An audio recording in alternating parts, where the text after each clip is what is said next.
Hi friends, ನಮಸ್ತೆ. ಇವತ್ತಿನ recipe ಬಂದು ಆಲೂಗಡ್ಡೆ ಬಜ್ಜಿ ಯಾವ ರೀತಿ ಮಾಡ್ತೀವಿ ಅಂತೇಳಿ ನಿಮಗೆ ತಿಳಿಸ್ತಾ ಇದ್ದೀನಿ.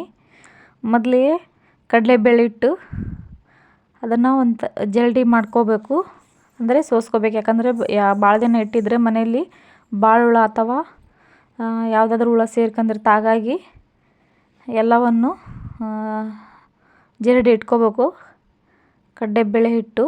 ಆಮೇಲೆ ಆಲೂಗಡ್ಡೆ ಅಂದರೆ ಚಿಪ್ಸು ಯಾವ ರೀತಿ ಮಾಡ್ಕೊತೀವಿ ಆ ರೀತಿ ಆಲೂಗಡ್ಡೆ ತೊಳ್ಕೊಂಡು ಮೇಲೆ ಸಿಪ್ಪೆ ತೆಗೆದು ಚೆನ್ನಾಗಿ ತೊಳ್ಕೊಂಡು ಒಂದು ಲೇಸ್ ಥರ, ಅಂದರೆ ಆಲೂಗಡ್ಡೆ ಚಿಪ್ಸ್ ಯಾವ ರೀತಿ ಮಾಡ್ಕೊತೀವಿ ಆ ಥರ ತಯಾರು ಮಾಡ್ಕೋಬೇಕು, ಹಚ್ಕೊಂಡು ಇಟ್ಕೋಬೇಕು. ಆಮೇಲೆ ಕಡಲೆಬೇಳೆ ಹಿಟ್ಟು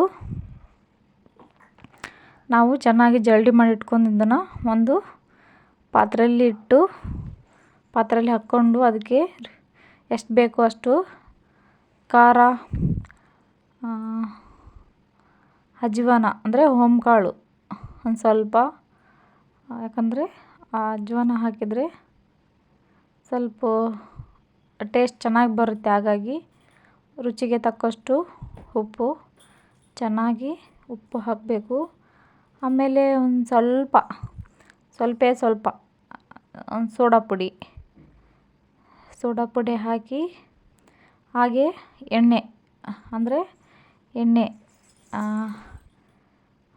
ಎಣ್ಣೆಯನ್ನು ಸ್ವಲ್ಪ ಬಿಸಿ ಮಾಡಿ ಇಟ್ಕೋಬೇಕು, ಚೆನ್ನಾಗಿ ಕಾಯಬೇಕು ಎಣ್ಣೆ. ಆಮೇಲೆ ಒಂದು ಅರ್ಧ ಗ್ಲಾಸ್, ಅಂದರೆ ಅರ್ಧ ಸಣ್ಣ ಗ್ಲಾಸ್ಲೆ ಚೆನ್ನಾಗಿ ಆ ಕಡಲೆಬೇಳೆ ಹಿಟ್ಟಿಗೆ ಸುಡೋ ಎಣ್ಣೆ ಹಾಕ್ಕೋಬೇಕು. ಚೆನ್ನಾಗಿ ಹಾಕ್ಕೊಂಡು ಒಂದು ಮಿಕ್ಸ್ ಮಾಡಬೇಕು ಎಲ್ಲವನ್ನು, ಅಜ್ವಾನ ಮತ್ತು ಸೋಡಾ ಪುಡಿ, ಉಪ್ಪು, ಖಾರ, ಹಾಗೆ ಸ್ವಲ್ಪ ಎಣ್ಣೆ ಎಲ್ಲವನ್ನು ಚೆನ್ನಾಗಿ ಮಿಕ್ಸ್ ಮಾಡ್ಕೋಬೇಕು. ಯಾವುದು ಗಂಟಿರಲಾರ್ದೆ ಚೆನ್ನಾಗಿ ಕಲಿಸ್ಕೊಂಡು ಸ್ವಲ್ಪ ಮತ್ತೆ ನೀರು ಹಾಕ್ಕೊಂಡು ಚೆನ್ನಾಗಿ ಅಂದರೆ ಚೆನ್ನಾಗಿ ಕಲಿಸ್ಕೋಬೇಕು ಎಲ್ಲವನ್ನು, ಗಂಟು ಇರಲಾರ್ದ ಎಲ್ಲವನ್ನು ಚೆನ್ನಾಗಿ ನೀರು ಹಾಕ್ಕೊಂಡು ಕಲಿಸ್ಕೋಬೇಕು. ಇದು ತುಂಬ ಸುಲಭವಾಗಿ ಮಾಡ್ಕೋಬೋದು ಮನೆಯಲ್ಲಿ.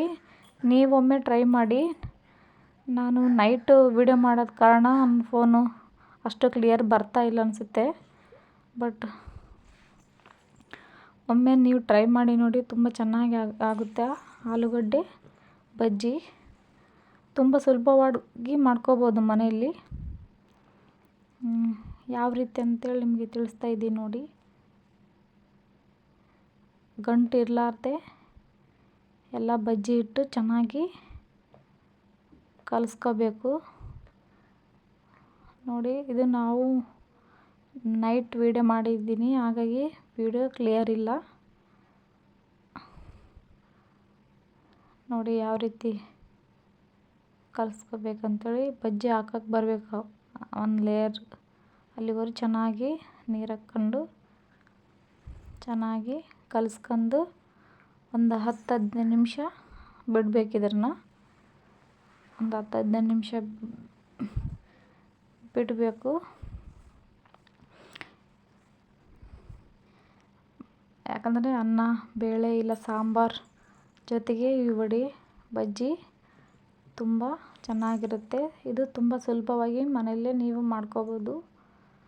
ನಾವು ಸಪ್ಪನ ಬೇಳೆ ಮತ್ತು ಅನ್ನ ಮಾಡಿದ್ದ ಕಾರಣಕ್ಕೆ ನಾವು ನೈಟ್ ಟೈಮು ಈ ರೀತಿ ಬಜ್ಜಿ ಹಾಕ್ಕೊತೀವಿ.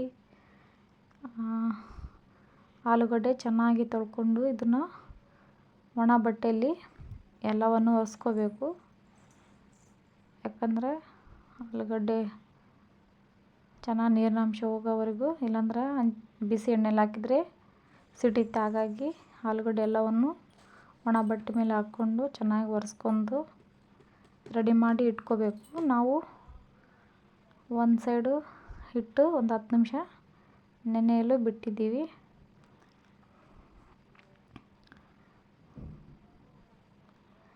ರೆಡಿ ಮಾಡ್ಕೊಂಡ್ಮೇಲೆ ಹಿಟ್ಟು ಮತ್ತು ಆಲೂಗಡ್ಡೆ ಚಿಪ್ಸ್ ಯಾವ ರೀತಿ ಮಾಡ್ಕೊತೀವಿ ಆ ರೀತಿ ತಯಾರು ಮಾಡಿ ಇಟ್ಕೋಬೇಕು. ಇದನ್ನು ಚೆನ್ನಾಗಿ ಒರೆಸ್ಕೊಂಡು ಆಮೇಲೆ ಗ್ಯಾಸ್ ಮೇಲೆ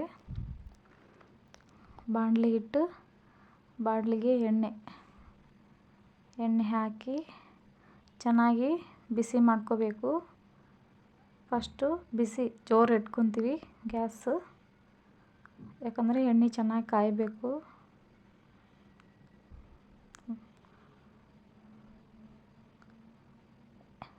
ಎಣ್ಣೆ ಕಾದ್ಮೇಲೆ ನಾವು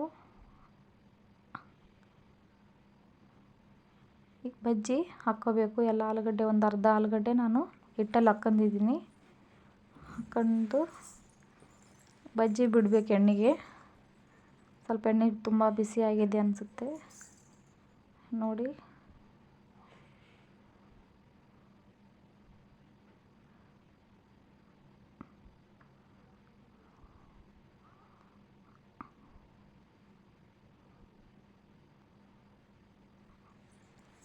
ಎಣ್ಣೆ ಜಾಸ್ತಿ ಬಿಸಿಯಾಗಿದೆ, ಹಾಗಾಗಿ ಸ್ವಲ್ಪ ಜಾಸ್ತಿ ಬ್ರೌನ್ ಕಲರ್ ಆಗಿದೆ. ಸ್ವಲ್ಪ ಹಂಗಾಗಿ ಸ್ವಲ್ಪ ಕಡಿಮೆ ಇಟ್ಕೋಬೇಕು. ಮೀಡಿಯಮ್ ಸೈಜಲ್ಲಿ ಗ್ಯಾಸ್ ಇಟ್ಕೊಂಡು ಈ ಬಜ್ಜಿ ಹಾಕ್ಕೋಬೇಕು. ತುಂಬ ಸುಲಭವಾಗಿ ಮಾಡ್ಕೋಬೋದು.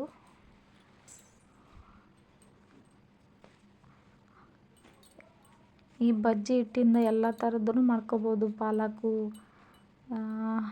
ಇಲ್ಲಾಂದರೆ ಹೀರೆಕಾಯಿ, ಬದನೆಕಾಯಿ, ಆಲೂಗಡ್ಡೆ, ಆಮೇಲೆ ದೊಡ್ಡ ಮೆಣಸಿನ್ಕಾಯಿ, ಎಲ್ಲ ರೀತಿ ಈ ರೀತಿ ಬಜ್ಜಿ ರೆಡಿ ಆಗುತ್ತೆ. ತುಂಬ ಸುಲಭವಾಗಿ ಮಾಡ್ಕೋಬೋದು. ಒಂದು ಭಾಳ ಹೊತ್ತೇನು ಕರಿಯೋದು ಬೇಕಾಗಿಲ್ಲ. ಒಂದು 5 ನಿಮಿಷ ಚೆನ್ನಾಗಿ ಸ್ವಲ್ಪ ಬ್ರೌನ್ ಕಲರ್ ಆಗೋವರೆಗೂ ಬಜ್ಜಿ ಹಾಕಿದರೆ ರೆಡಿ ಆಗುತ್ತೆ. ತುಂಬ ಸುಲಭವಾಗಿ ಮಾಡ್ಕೋಬೋದು ನೋಡಿ. ಬನ್ ರೀತಿ ತಾವೇ ಉಬ್ಬಿದ್ದಾವೆ ಆಲೂಗಡ್ಡೆ ಬಜ್ಜಿ ರೆಡಿ ಆಗುತ್ತೆ ನೋಡಿ. ಯಾವ ರೀತಿ ಉಬ್ಕೊಂಡಿದ್ದಾವೆ ಅಂತ ಆಲೂಗಡ್ಡೆ ಬಜ್ಜಿ.